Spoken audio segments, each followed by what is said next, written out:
Saya tertarik dengan tema yang dibuat panitia di sini, ya, kejarlah kebenaran, dan subtemanya dengan semangat Natal, mari kita tingkatkan kualitas iman dan hidup.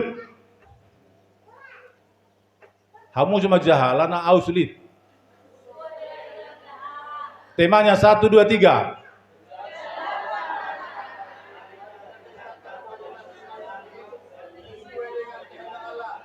Luar biasa GP Seruli mengangkat tema ini. Haleluya. Sebenarnya kalau pada Natal pada umumnya bagaimana tentang kelahiran Yesus itu biasanya. Tema Natal bagaimana kelahiran Yesus, setidaknya orang Majus yang membawa apa? Kemenyan, minyak dan dong madokon dan baut-baut indah dipikir sarupa baut dokmur. Kemenyan apa? Mas dan mur. Tetapi kali ini saudaraku yang dikasihi Tuhan, kenapa mereka tidak membuat tema seperti itu? Karena sekarang bukan lagi hanya dengan kelahiran. Yesus itu telah lahir di dalam hidup kita. Dan siapakah Yesus itu? Itu sebabnya dikatakan di sini, kejarlah kebenaran. Siapakah Yesus itu? Yesus itu adalah kebenaran. Yesaya pasal yang 32 ayat 17 dikatakan di sini, di mana ada kebenaran, di situ akan tumbuh damai sejahtera. Dan akibat kebenaran ialah ketenangan, ketentraman untuk selama-lamanya. Puji Tuhan. Secara etimologisnya, kebenaran ini memiliki dua arti dalam bahasa Yunani. Ya, bahasa Yunani dan bahasa Batak. Dikatakan di kaosune ima kebenaran menurut bahasa Yunani yang artinya kebenaran dan keadilan. Dan satu lagi aletheia dalam bahasa Yunani yang artinya adalah sebuah ketulusan dan kejujuran. Itu kebenaran. Ketulusan dan kejujuran. Saudaraku yang dikasihi Tuhan Yesus Kristus. Di dalam kitab Yesaya ini, ya, kitab Yesaya ini masuk kita dalam sejarah dulu sebentar. Ini ditulis pada tahun 125 sebelum Masehi. Dan Yesaya ini adalah masih berumur 25 tahun sudah menjadi nabi. Dan sepanjang 40 tahun dia menjadi nabi atau abdi Allah di sana bagi orang Israel. Ini sekilas tentang bagaimana Yesaya ini. Jadi Yesaya ini termasuk nabi besar. Tidak sama dengan Habakuk, Hagai, tidak sama. Yesaya ini adalah nabi besar. Saudaraku yang dikasihi Tuhan, ada 3 kategori yang mau saya sampaikan kepada saudara apa yang dimaksud dengan kebenaran. Ada berapa? Yang pertama, ya, yang pertama adalah orang percaya. Kita buka dalam Yohanes pasal 14 ayat 6.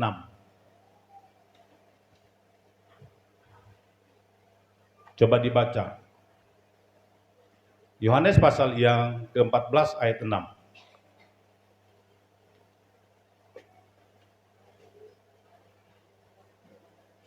Siapa bisa satu orang kasih mikrofon? Lihat tuh nata Julian, mang natu. Saya ada mikrofon, saya nyambung sih. Menarung nama dodok. Satu orang dari siapa saja bisa, kaum bapak, kaum ibu.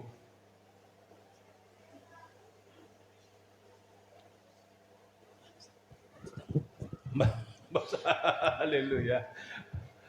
Demikian firman Tuhan.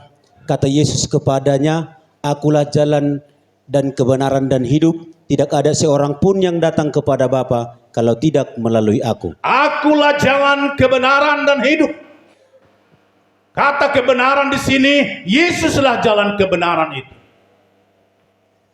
Itu sebabnya kelahiran Yesus 2000 tahun yang lampau dinyatakan pada hari ini, akulah jalan kebenaran. Itu sebabnya saudara sudah pasti menjadi orang yang benar. Kenapa? Karena saudara sudah menerima Yesus. Siapa saja menerima Yesus sebagai juru selamatnya, dia adalah menjadi orang yang benar. Puji Tuhan. Jadi karena kebenaran saudara bisa hadir sampai di sini, adalah orang yang benar. Ya. Saya mau sampaikan kepada saudara, membiasakan yang benar atau membenarkan yang biasa?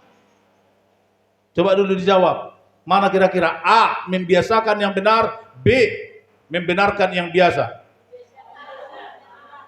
Membiasakan yang benar. Dison? Sarupa dong? Sarupa itu. Berarti sarupa untuk kita. Au petong dosongoni.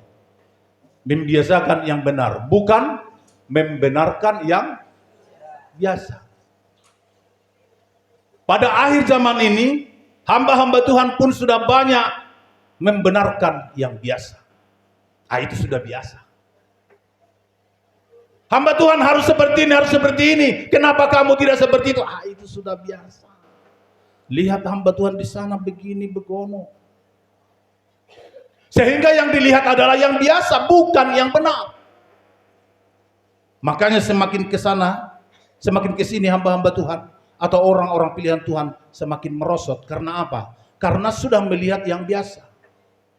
Coba kita nyatakan seperti apa yang kita katakan tadi di sini, membiasakan yang benar, sekalipun yang benar itu belum tentu benar untuk orang lain. Betul enggak?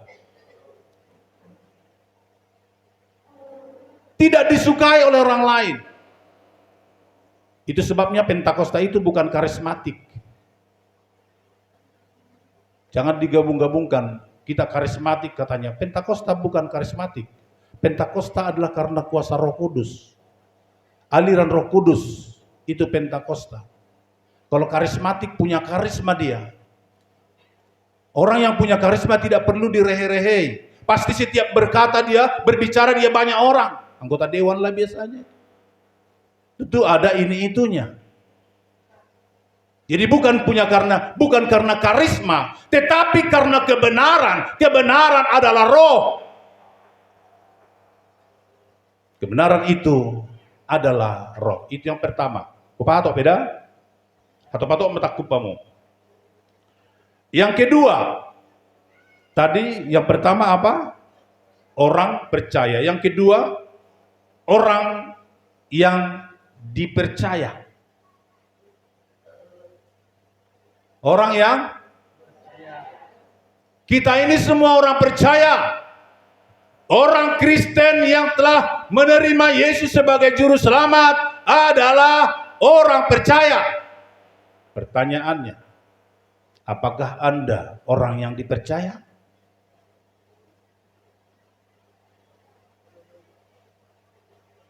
Apakah saudara memang dipercaya oleh Tuhan? Lukas pasal yang pertama ayat 31 kita lihat dulu, kita selidiki dulu. Orang yang dipercaya. Lukas 1 ayat 31 dan 38. Coba cepatin, cepat. Demikian firman Tuhan, sesungguhnya engkau akan mengandung dan akan melahirkan seorang anak laki-laki, dan hendaklah engkau menamai dia Yesus. 38. Kata Maria, sesungguhnya aku ini adalah hamba Tuhan. Jadilah padaku menurut perkaramu. Sesungguhnya aku ini adalah hamba Tuhan. Jadilah padaku seperti apa yang engkau katakan. Pernahkah engkau mengatakan demikian kepada Tuhan ketika Tuhan menegur engkau, ketika Tuhan hadir di dalam hidupmu? Pernahkah engkau mengatakan, jadilah padaku seperti apa yang engkau katakan? Saudaraku yang dikasihi Tuhan, itu baru benar. Jangan asal-asal Kristen, jangan asal-asal Pentakosta. Harus memang menjadi orang yang bisa dipercaya. Yang dipercaya siapa? Bukan hanya dipercaya orang, tetapi dipercaya Tuhan. Maria adalah gadis yang pada zaman itu sangatlah tidak elok kalau hamil di luar nikah. Jangankan pada waktu itu, sekarang pun itu masih termasuk adalah sebuah aib besar. Bukan dulu, sekarang pun masih, apalagi dulu itu harus dilempari dengan batu. Karena itu sudah merusak citra orang Israel. Bapak dan Ibu saudaraku yang dikasihi Tuhan, seorang Maria mengatakan, jadilah padaku. Sesungguhnya engkau akan mengandung. Bayangkan dulu, anak buru, anak buru naik. Ada kata-kata seperti itu kepadamu, sesungguhnya engkau akan mengandung. Jikalau orang yang sudah berkeluarga wajar. Itu makanya dia mengatakan, aku belum punya suami. Yang di kandunganmu itu adalah dari Roh Kudus. Dan engkau menamai itu Yesus. Inilah Maria, orang yang sangat dipercaya. Orang yang bisa dipercaya oleh Allah sendiri. Yang tidak mempermalukan. Sama halnya seperti Yusuf juga adalah orang yang bisa dipercaya. Ketika Yusuf tahu bahwasanya bahwasanya istrinya sudah mengandung. Betapa pedihnya hati seorang laki-laki, tunangannya sudah mengandung. Sementara dia ingat tidak ada berbuat apa-apa, jangankan untuk melakukan sesuatu, memegang tangannya pun belum pernah. Tetapi ini calon istrinya sudah mengandung. Betapa pilunya hati seorang calon suami seperti itu. Dia masih baru bertunangan. Baru 5 bulan bertunangan. Saudaraku yang dikasihi Tuhan. Tetapi bagaimana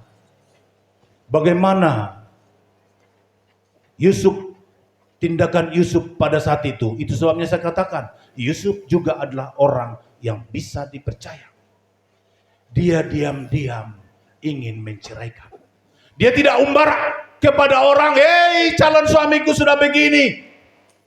Kalau sekarang seperti sekarang, ada sedikit saja langsung diumbar di media sosial. Ya, dipermalukan di media sosial, dipermalukan di TikTok. Apalagi seperti yang terjadi di Sipahutar, di Sipahutar. Orang buruneng gula musik doh. Buruneng gula musik kan? Ale Sipahutar. Dan di Sungai Galuh. Utahan ada. Ngerti hafal doa mu kan? Ima, alanya has terbuai hafal hamuna. Ala memang gosip semakin digosok semakin sip. Wah, itu digosipi. Kita belum tentu 100% seperti itu.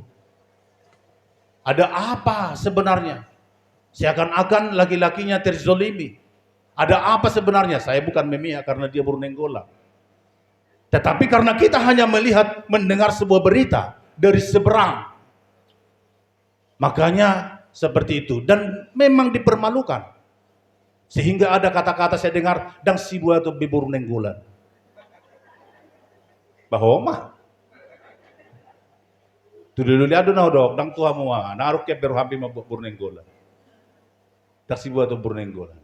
Kenapa? Karena memang dipermalukan. Itu laki-laki yang seperti itu berarti tidak bisa dipercaya. Harus bisa dipercaya seorang laki-laki. Apalagi seorang hamba. Seorang hamba harus bisa dipercaya.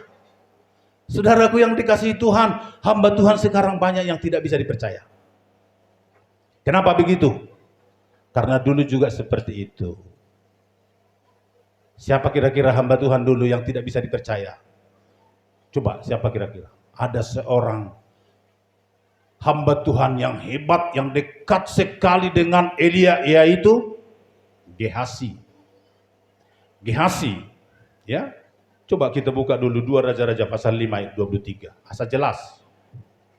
Seorang terasa malih. 2 Raja-Raja pasal yang kelima ayat 23. Coba dibaca.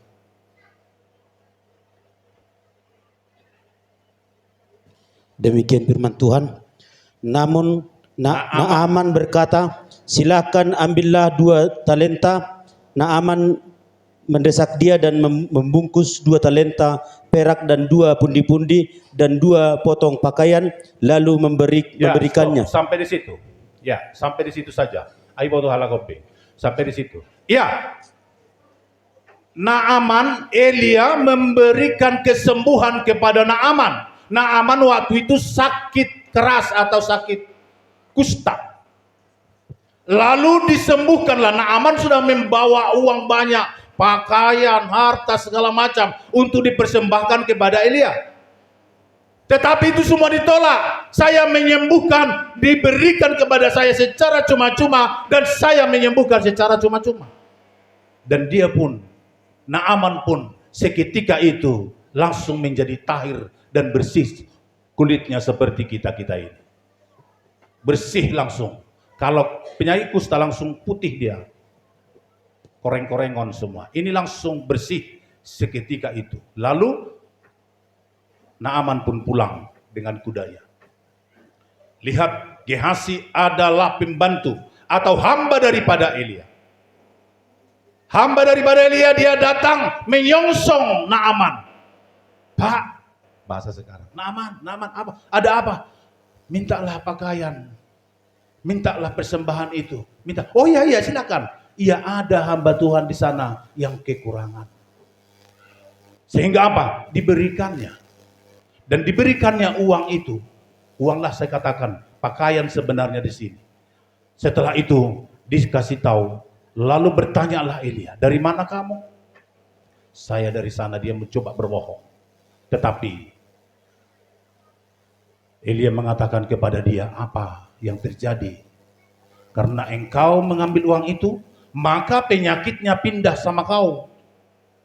Dan seketika itu Gehazi pun penuh dengan penyakit kusta. Ya, kita lihat juga Akhan pada kitab Yosua pasal 7 ayat 1. Apa dikatakan di sana? Gak usah dibuka, dengarkan saja. Akhan adalah seorang keluarga daripada Yosua. Dan mereka menyerbu atau ingin memerangi kota Ai. Dan di kota Ai sudah diambil persembahan-persembahan yang akan dipersembahkan kepada Tuhan. Tetapi akan mengambil persembahan itu. Ini hamba Tuhan, kalau sudah berhubungan dengan uang, diserahkan, hati-hati. Hati-hati. Maka diambilnya uang itu, diambilnya emas itu, diambilnya perak itu. Bukan di dalam Yosua nanti. Yosua pasal yang ke-7. Di sana diterangkan dengan jelas bagaimana kehancuran orang Israel hanya gara-gara satu orang. Tetapi dia juga mengaku. Tidak tertutup lagi seperti yang kita tahu. Siapa lagi hamba Tuhan yang menyeleweng karena uang? Yudas. Dia seorang hamba Tuhan yang sangat dipercaya sebenarnya. Tetapi ketika matanya melihat uang, hancur kehidupannya. Hati-hati hamba-hamba Tuhan, engkau akan dicoba dengan uang, dengan bisnis dan dengan pekerjaan yang lain. Bisa-bisa engkau bisa meninggalkan Tuhan hanya karena cinta. Bukan saya katakan cinta dengan uang, tetapi begitulah caranya. Begitulah caranya untuk menghancurkan orang-orang percaya. Begitulah caranya menghancurkan kehidupan kita. Itu sebabnya harus hati-hati, apalagi sebagai hamba-hamba Tuhan yang menjadi pentolan, yang akan menjadi dilihat oleh semua orang. Itu tidak melaksanakan kebenaran. Jikalau memang dia hidup dalam kebenaran, dia akan tetap menerima apa adanya. menerima segala sesuatu di dalam hidupnya. Saya dapat slogan begini, Sautik.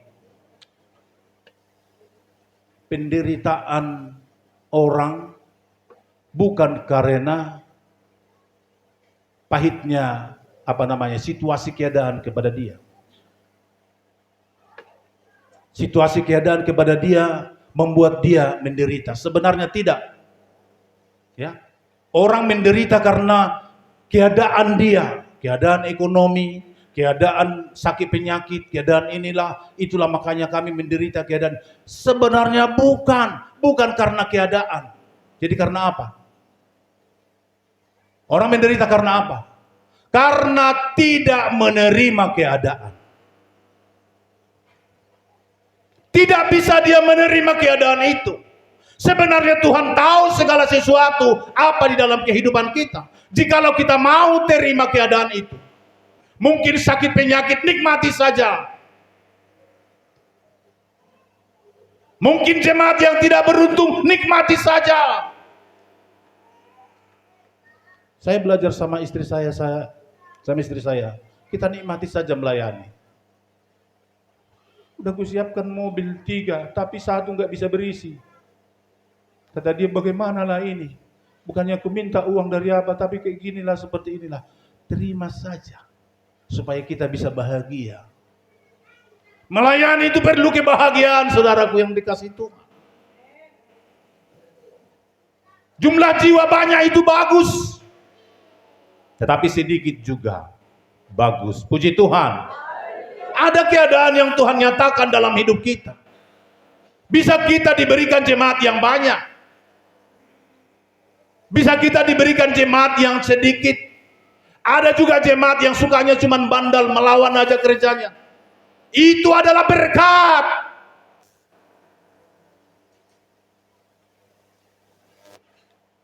Makanya yang bandal itu teruskan bandal. Karena kau berkat di tengah-tengah gereja. Teruskan kebandalanmu. Karena tanpa engkau bandal, hamba Tuhan tidak jadi. Karena dengan kebandalanmu itulah sama seperti lemari yang sudah dikerjakan atau ditukangi, diamplas dia. Diamplas supaya semakin halus, hidup kita diamplas. Saya sendiri sudah rasakan, saya diamplas. Selama 2 tahun terakhir ini benar-benar saya diamplas, dibersihkan oleh Tuhan, semakin bersih, dan semakin bersih. Ketiga punggung saya yang sampai hari ini masih ditopang dengan 4 buah besi, sampai hari ini masih ada di punggung saya. Tetapi saya tetap bahagia, Bapak Ibu yang dikasih Tuhan. Mungkin dengan inilah saya bisa merasakan, saya bisa dibentuk, saya bisa melihat kebenaran itu. Berkhotbah adalah sebuah nubuatan, ya. Jangan asal-asal berkhotbah. Khotbah itu adalah sebuah nubuatan yang Tuhan percayakan kepada saudara. Makanya bikin khotbah itu setidaknya 1 bulan sebelum berkhotbah sudah harus dipersiapkan. Jangan khotbah sanggatupa. Ketika dihunjuk langsung berkhotbah. Sehingga dia tidak tahu lagi apa yang harus ia sampaikan. Terbuka semua, saudaraku. Ketika engkau diamplas, maka jemaat-jemaat yang bandal, kalau jemaat saya termasuk yang bandal semua, hampir boleh dikatakan 99,9% yang bandal. Nampak tadi di sini kan? Nampak semua. Nampak yang bandal. Tapi rata-rata sudah bisa dibentuk. Haleluya. Membentuk dengan apa? Mungkin berdoa. Ibu pendeta ini selalu berpuasa, ningon. Sianu bedel hiya kuberek. Oh iya iyalah. Adul puasa amsonari, ibu ningon. Asa sonon yan jemati. Gak ada yang lain dipuasakan. Hanya jemaat itu aja yang dipuasakan. Rupanya jemaat semakin lama semakin membandal. Berarti amplasnya belum siap. Karena kita semua akan diamplas dan bersih dan menjadi mulus. Puji Tuhan. Jadi kalau kau jemaat yang bandel, termasuk juga kau jemaat yang dipakai oleh Tuhan. Tetapi ingat, Judas juga melengkapi kebenaran firman. Judas juga melengkapi apa yang disampaikan oleh ayat firman Tuhan. Tetapi ingat, Judas tidak bisa masuk dalam kerajaan Allah. Jadi amplasi pedang boy masuk. Di bolok dotong amplasi dah, holana dipakai doh satokin. Makanya langsung bertobat. Haleluya. Ketika engkau dipakai menjadi amplas di tengah-tengah gereja, sebentar itu harus kembali bertobat. Kalau tidak menjadi amplas, nanti lemarinya ditaruh di atas istana, amplas enggak pernah dibawa. Isi partukang lemari. Ya dijual hamudo amplas nong bekas. Mau sempat adong amplas bekas di dalam potong harga. Berarti belum finishing yang benar. Mulai dong tukang lemari zon. Itu sebabnya Bapak dan Ibu Saudaraku yang dikasihi Tuhan, harus kita menjadi orang yang bisa dipercaya, orang yang bisa dipercaya. Jadi jangan hanya kita percaya kepada Tuhan, Tuhan juga harus percaya kepada kita. Haleluya. Unang saya koko Tuhan anakmu doau, adong dipengaukan di Tuhan anak naho. Aduh si Jo. Ngadi aku Tuhan anak naho, inilah anak yang kusayangi, kepadanya lah aku berkenan. Adakah pernah Tuhan mengatakan demikian? Jikalau engkau sudah bisa melakukan kehendak Bapa di sorga, melakukan kebenaran yang dimaksud di sini, baru firman Tuhan itu sampai kepada kita. Engkaulah anak yang kukasihi, kepadamu lah aku berkenan. Puji Tuhan. Yang terakhir nomor dah. Ali tahu du pihu berek kamu na. Ali ngabu terakhir mau. Terakhir dah. Oke, wajar Petrus bisa humato. Ya. Terakhir, nomor 3. Tadi orang percaya, yang kedua, yang ketiga adalah orang kepercayaan.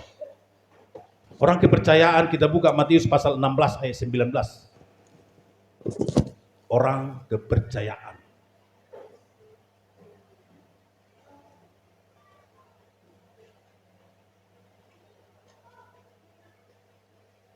Ayo, Amang. Baca. Demikian firman Tuhan. Kepadamu aku akan kuberikan kunci kerajaan surga. Apa yang kau ikat di bumi ini akan terikat di surga, dan apa yang kau lepaskan di bumi ini akan terlepas di surga. Kepadamu akan kuberikan kunci kerajaan surga. Apa yang engkau ikat di dunia ini akan terikat di surga, dan apa yang kau lepas di dunia ini akan terlepas di surga. Artinya saudaraku, artinya keselamatan yang Tuhan berikan itu tetap juga harus ada action, ada pekerjaan kita, ada tugas kita, ada pelayanan kita. Apa yang kau lepas? Yang kau lepas misalnya rokok, itu tercatat di surga. Molodang do di surga behono tong do marisap. Masalahna boy do marisap di surga dan adong apina. Dan mungkin buaton api tuh api neraka. Ini lelucon aja. Asal mekel do tapi dah na mekel. Haleluya. Sebab apa yang kau lepas? Anak maksud tudang sinang pemarisap gak bilang tu surga. Tu surga do tong. Dah, akamata parisap tong do tu surga. Cuman unang lupa bom mancis. Ada adong api di si. Api Roh Kudus do. Mula api Roh Kudus dangi sambari rokok. Persembahan do disambari. Apa persembahan hati jiwa itu yang disambar. Jadi akaparisap pe, mula marisap do pe, boy do tong. Bom matu surga, bom mado apina. Cuman pertanyaan di pintu gerbang diterima atau tidak saya tidak tahu. Ya. Mamereng isi mate. Saya tidak tahu kalau diterima atau tidak. Ada gerbangnya lagi di sana. Saya tidak tahu. Yang jelas saya mau katakan di sini supaya Anda yang masih merokok supaya tidak tersinggung. Tetaplah teruskan merokok sampai keluar darah. Karena saya berhenti merokok karena sakit loh. Saya berhenti merokok bukan karena pertobatan. Ibu pendeta ini bolak-balik walaupun ini dari gereja yang bukan Pentakosta. Dia bolak-balik berdoa, meminta aku supaya tidak merokok. Padahal aku sudah parahubas, masih tetap merokok. Dia berdoa. Rupanya mungkin didoakan, Tuhan, apapun lakukanlah kepada hambamu. Yang penting hambamu bisa berhenti merokok. Langsung seketika itu saya batuk. Batuknya tidak berhenti. Sampai 1 bulan batuk-batuk terus. Udah sembuh 1 bulan, ku ambil lagi rokok itu. Rokok itu masih ada di atas jendela waktu itu saya simpan. 1 selop. Saya cium-cium. Mau saya coba lagi, tapi sayang kali udah sebulan. Tidak usahlah. Taruh lagi di situ. Dan tidak kubuang. Masalahnya di sini, Amang. Kalau sudah dibuang dosa, lemparkan kuncinya. Kadang-kadang digembokkan. Banyak orang itu digembok, kuncinya dikantongi. Saya tidak lagi merokok katanya, tapi kuncinya dikantongi. Suatu ketika dibuka, diambilnya kuncinya. Dibuka kuncinya. Sebenarnya kalau memang kita mau bertobat dan mau terima Yesus dengan baik dan benar, kunci langsung gembok, tidak lagi merokok, buang kuncinya.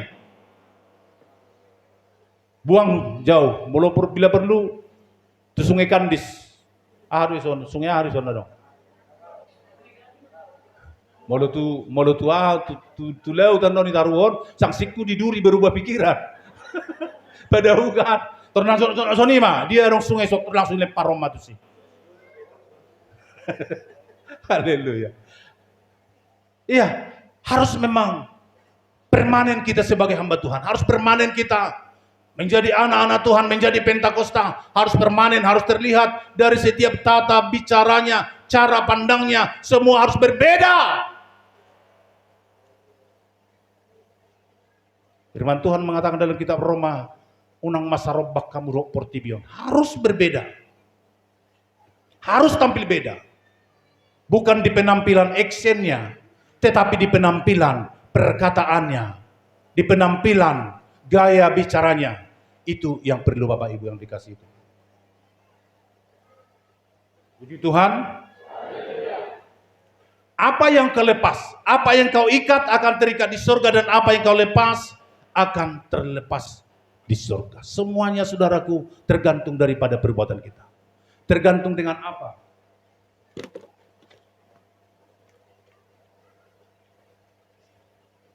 Tergantung dengan apa action kita, perbuatan kita. Itu yang menentukan. Gak ada yang lain. Gak ada yang lain menentukan engkau bisa masuk dalam kerajaan Allah. Tergantung daripada perbuatan-perbuatan kita. Ada firman Tuhan memang mengatakan itu bukan hasil usahamu. No, bukan masalah hasil usaha sekarang. Tetapi benar-benar kita memang harus hidup di dalam Tuhan. Sama seperti Hana, hidup dalam Tuhan.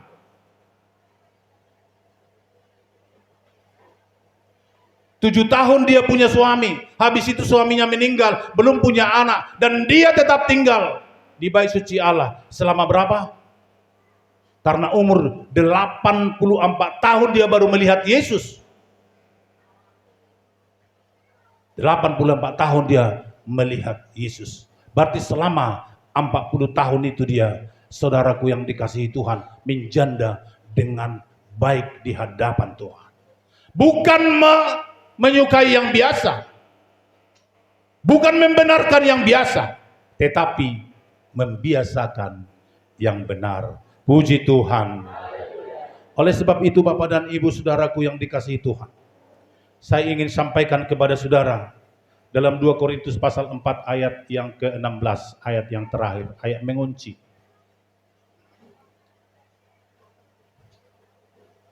Pas udah lewat 10 menit. 10 menit lewat sautik. Baca mah. Demikian firman Tuhan. Sebab itu kami tidak tawar hati, tetapi meskipun manusia lahirnya kami semakin meresot, namun manusia batinnya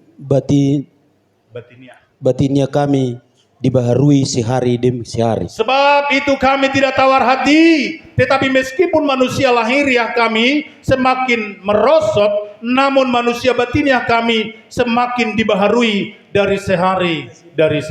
Isi mama dokonau poso. Halan nama dokonau poso, naposon itu handet. Anggo sebenarnya au ngama tua. Sekarang sudah berumur 60 tahun. 60 tahun, nang piber kamu songo baga, ngono 10 tahun umur. Songo datong, dang baga. Aku termangupir doi na tepat di tahun. Ayang godang, ho merdoko na baga, iwa nama. Terus ini mujutong, ini nambangupir buti. Dang cocok karwa. Iya. Alai, tapi saudaraku yang dikasihi Tuhan, ini sebentar lagi akan hilang. Pasti akan mengalami kebinasaan amang. Mengarah kepada kebinasaan dodagingon. Mungkin 10 tahun ke depan saya tidak bisa lagi berdiri di mimbar ini. Pasti akan mengalami kebinasaan. Bagak peho inang sonari mengalami kebinasaan doho. Gateng peho amang mengalami kebinasaan doho. Unang ala poso diri puho bui sudi ulom. Tetapi dikatakan di sini, dari sehari ke sehari saya diperbaharui. Hidup kita semakin hari semakin diperbaharui. Saudara tidak bisa melihat saya seperti apa sekarang. Bagaimana Tuhan memperbaharui hati saya. Memperbaharui saya. Pandangan Tuhan terhadap saya adalah semakin hari semakin baharu di dalam Tuhan. Karena siap untuk melayani. Itu sebabnya ilham-ilham surga akan diberikan kepada hamba-hambanya. Akan diberikan maribat-maribat surga dinyatakan kepada hamba-hamba Tuhan. Sekalipun semakin tua, semakin pun ingatan sudah tidak bisa lagi maksimal seperti dulu. Saya kalau berkhotbah bisa lancar, tapi kalau makatai biasa, gak bisa saya ingat lagi. Karena apa? Itu hanya karena dipakai oleh Tuhan. Dari sehari ke sehari kita akan semakin mengalami kebaikan, bukan kemerosotan. Boleh jam putarannya ke sebelah kanan, jam berputar sebelah kanan untuk tujuannya mengarah kepada kebinasaan, tetapi Tuhan memutar semakin hari semakin ganteng, semakin hari semakin kuat, semakin hari semakin sempurna sampai kedatangan Tuhan. Puji Tuhan. Beri tepuk tangan bagi nama Yesus.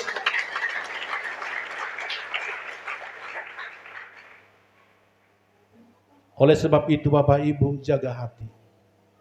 Di sini yang paling penting hati, jaga hatimu. Karena dari situ terpancar kehidupan. Jikalau kita sudah punya hati yang baik, maka segala sesuatunya adalah akan baik. Tetapi jikalau kita punya hati yang kotor, yang jelek, segala sesuatunya akan negatif. Ya, selalu untuk mempersalahkan orang lain. Selalu mempersalahkan orang lain. Kita terlambat sekarang ini mempersalahkan orang lain, tak usah. Gak ada perlu dipersalahkan di sini. Nikmati saja, nikmati hadirat Allah.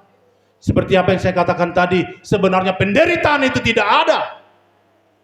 Karena semua itu adalah untuk memperbaiki kita. Tetapi ketika penderitaan itu kita tidak bisa terima, di situ dia.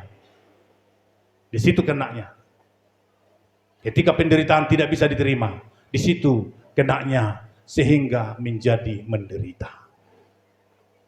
Saya yakin dan percaya kita semakin boleh menjaga hati. Hanya di hati ini saudaraku yang dikasihi Tuhan.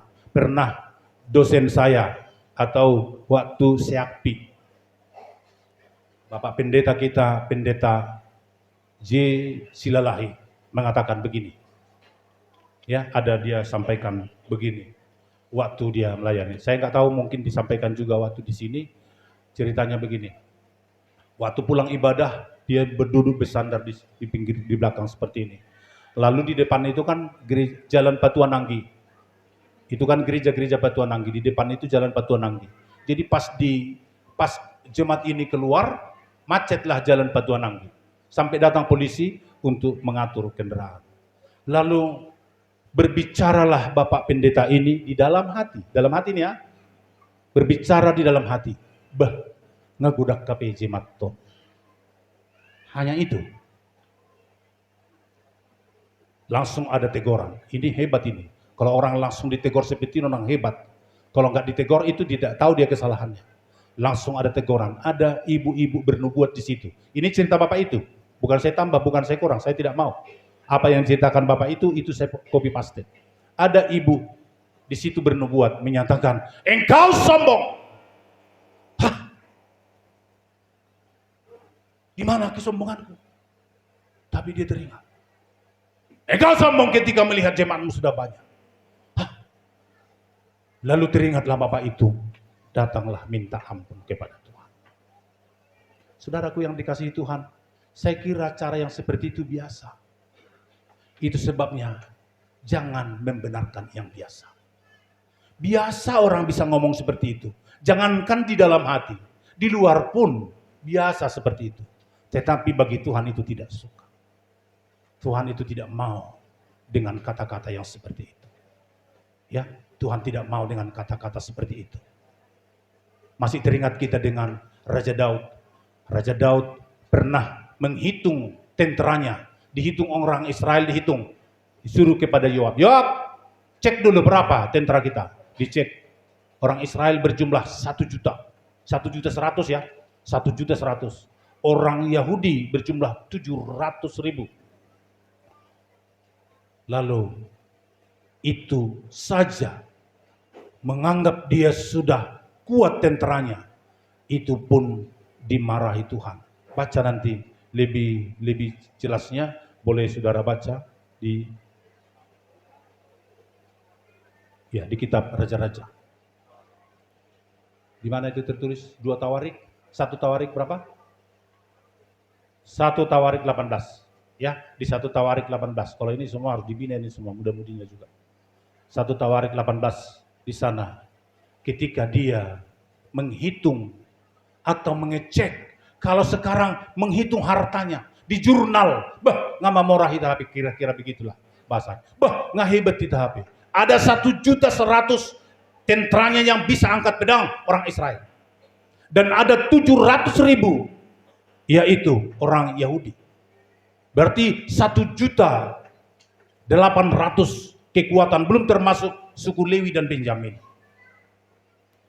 Makanya Tuhan marah kepada dia, sehingga Tuhan mengatakan kepada dia, pilih 3, 1 di antara 3. Lalu dia memilih hukuman itu supaya diberikan penyakit sampar kepada mereka. Maka tentara Israel itu mati meninggal 30.000 berapa? 70.000 lagi meninggal hanya karena agudang HP tentaraku. Hati-hati Bapak Ibu yang dikasihi Tuhan. Bisa-bisa hanya di dalam hati kita, tetapi kita bisa sombong. Sombong itu tidak terlihat dari luar. Sombong itu hanya Tuhan yang tahu dengan saudara. Bahkan bisa-bisa saudara tidak tahu bahwa saudara sudah sombong. Saudara tidak tahu rasanya bagaimana sombong. Perasaanmu itu biasa-biasa saja. Tetapi bisa saja di hadapan Tuhan itu sudah tidak benar. Itu sebabnya jadilah orang yang bisa dipercaya. Jadi orang yang bisa dipercaya. Dan menjadi kepercayaan. Jikalau engkau menjadi percayaan, dikatakan kepadamu akan diberikan kunci kerajaan Allah. Sebab apa yang kau ikat di bumi akan terikat di sorga, dan apa yang kau lepas di bumi akan terlepas di sorga. Puji Tuhan. Puji Tuhan. Saya yakin dan percaya semuanya kita menjadi orang yang terpercaya. Kita bangkit berdiri, kita sembah Tuhan, Raja kita yang hidup, Allah kita yang sungguh luar biasa.